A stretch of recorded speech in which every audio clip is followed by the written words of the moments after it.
students, good morning. This is B.S. Shankar. Now we discuss about applications of low temperature physics. Applications of low temperature physics. Low temperature physics has got several applications both in pure science and applied science and industry. At low temperatures, the behavior of matter will be quite different from the behavior of at ordinary temperatures.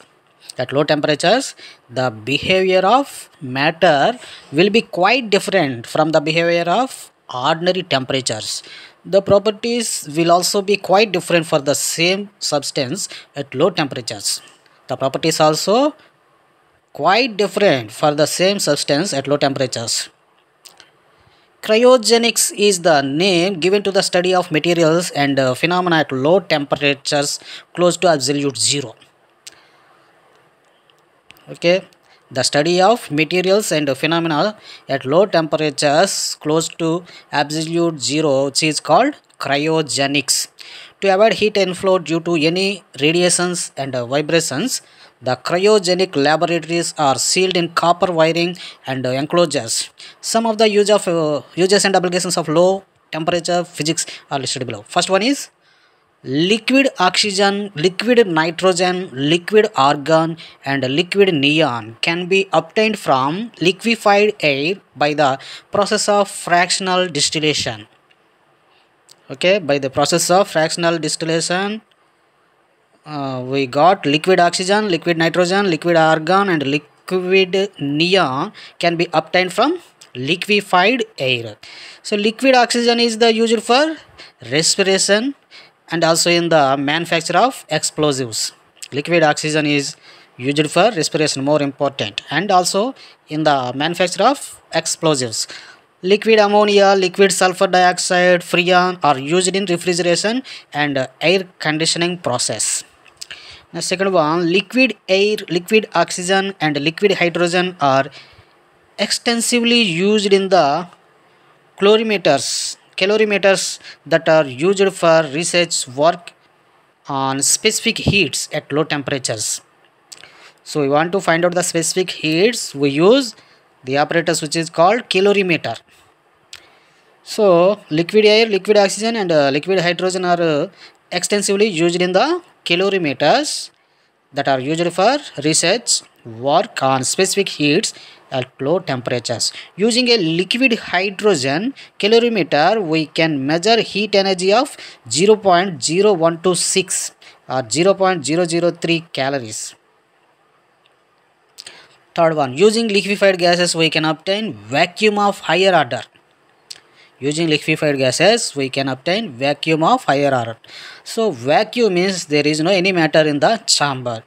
So this purpose, if any gas in the chamber, it is liquefied, then the volume of the liquefied gas is very less. So we got vacuum of higher order. Fourth one, simulating the conditions of upper atmospheres in laboratories. So in the atmosphere, there are so many layers: stratosphere, ionosphere, troposphere, etc. These are layers formed in the atmosphere. To study these layers, the layers has very low temperatures. So simultaneing the conditions of upper atmosphere in laboratories, by means of low temperature physics, we can study the properties of the upper atmospheres whose layers will be at low temperature. The properties of superfluidity and superconductivity that are exhibited by matter at very low temperatures can be used for advantage in electrical conduction. Superconductivity, generally current flowing through a conductor from high resistance to low resistance. But due to superconductivity, the current flow from low resistance to high resistance.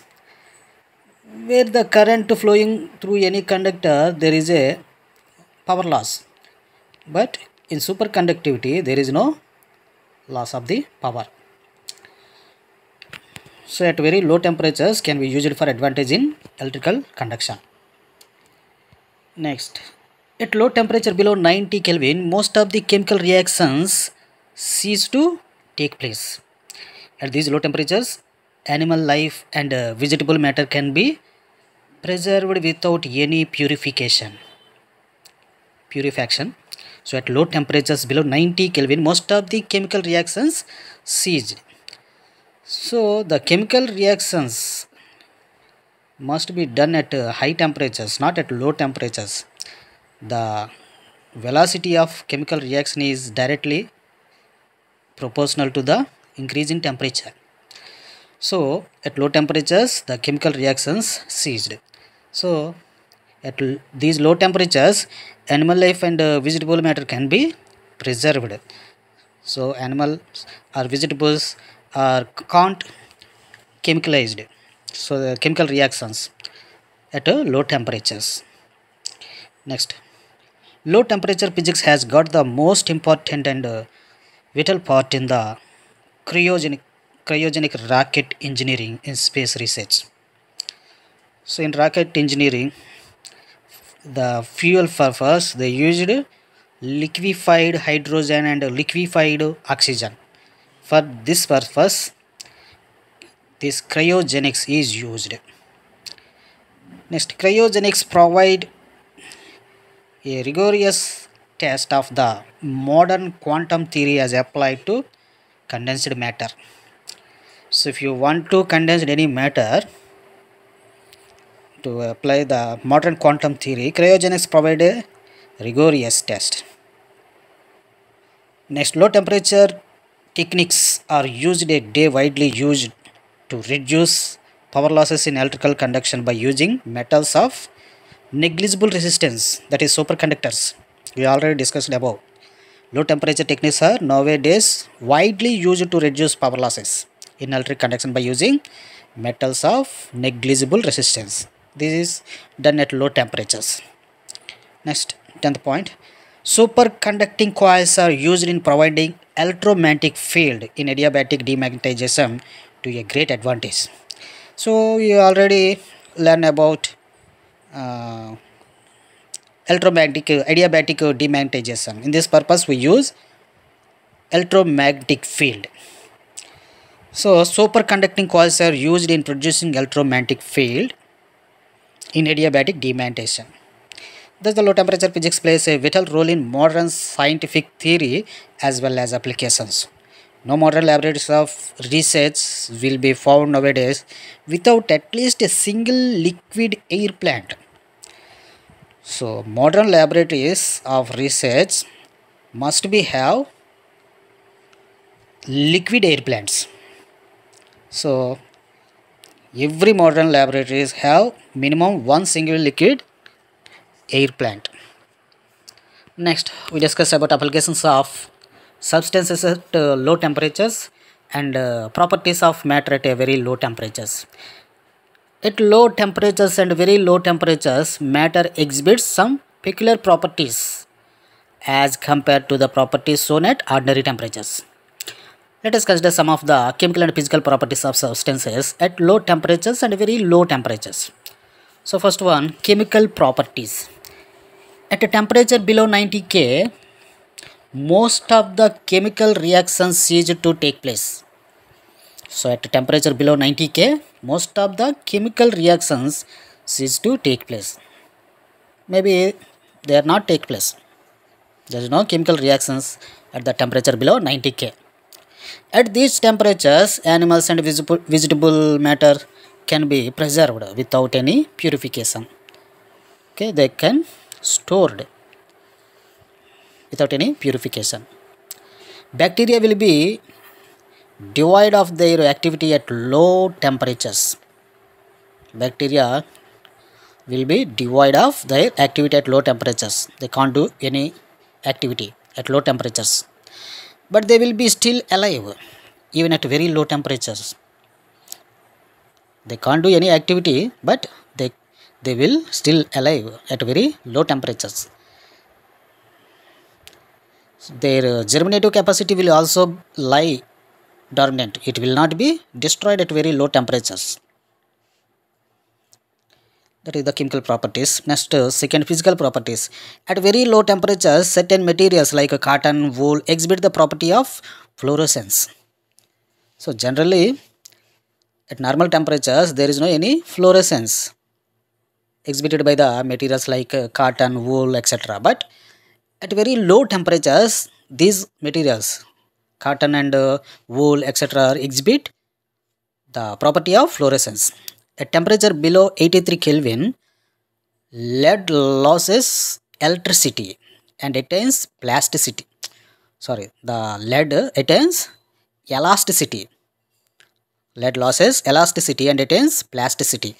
Elasticity means when we remove the applied force, the material got its initial position, which is called elasticity. We apply some force and change the size and shape of a body. When we remove the applied force, it can regain its original shape or size, which property is called elasticity. So it cannot regain its original shape and size when we remove the external force, which property is called plasticity. So at temperature below 83 Kelvin, lead loses elasticity and get plasticity, while rubber and glass become brittle at these temperatures. We know about the glass is better at low temperature, but rubber cooled to such low temperatures will break into pieces just like a cork when hammered. So at low temperatures, rubber break into pieces just like a cork when hammered. So it got its elasticity. It lose its elasticity and got plasticity. The atomic heat of all elements tends to zero as absolute zero of the temperature is approached. The atomic heat of all elements tends to zero as absolute zero of temperature is approached. The specific heat of an element approaches zero value as we approach the absolute zero of temperature. When the material approaches the temperature up to absolute zero, the specific heat of the element also approaches zero. Excepting helium, all the other elements will get solidified before reaching absolute zero temperature. Below 25 atmospheres pressure, helium remains in the liquid state even at absolute zero. So at temperature of absolute zero and atmosphere below at 25 pressure atmospheres, the pressure at below 25 atmospheres and temperature at absolute zero, helium attains at its liquid position, not solidified. Elements like oxygen are not paramagnetic in nature in their gaseous state. Oxygen, like elements, oxygen, not paramagnetic in nature in their gaseous state, but when they are converted into liquids at low temperatures, they become paramagnetic. At gaseous state, these are not paramagnetic nature, but at low temperatures they are converted into liquids. At low temperatures they become paramagnetic. As the temperature is further reduced, the paramagnetic nature gets increased and more pronounced, and the susceptibility increases with decrease of temperature. When we decrease in the temperature of these paramagnetic substances, the susceptibility is increases. That is, these elements become strongly magnetic at low temperatures. These elements become strongly magnetic at low temperatures. This property is conveniently used to measure temperatures near the absolute zero. The entropy of the substance tends to zero value at very low temperatures. The entropy of a substance tends to zero value at low temperatures. The Nernst-Simon statement of the third law of thermodynamics state. Third law of the thermodynamics stated by Nernst Simon. The statement is the entropy change associated with any isothermal reversible process of a condensed system approaches zero as the temperature approaches absolute zero. This is the statement of third law of thermodynamics. The entropy change associated with any thermal reversible process of a condensed system approaches zero as the temperature approaches absolute zero. These are the applications and properties of substances at low temperature.